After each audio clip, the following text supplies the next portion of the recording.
How to retrieve chats from a WhatsApp backup. To get started, first of all, open up the WhatsApp application on your phone. You will then be brought to the chats page.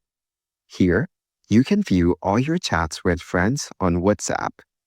On this page, go to the bottom right corner and tap on Settings. This is the WhatsApp settings page.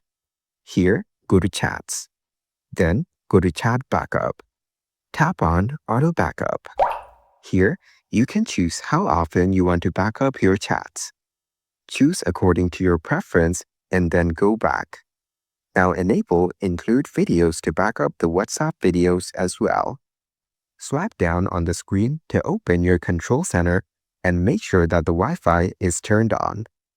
Your chats will now start backing up. So, by following these simple steps, you can retrieve chats from a WhatsApp backup.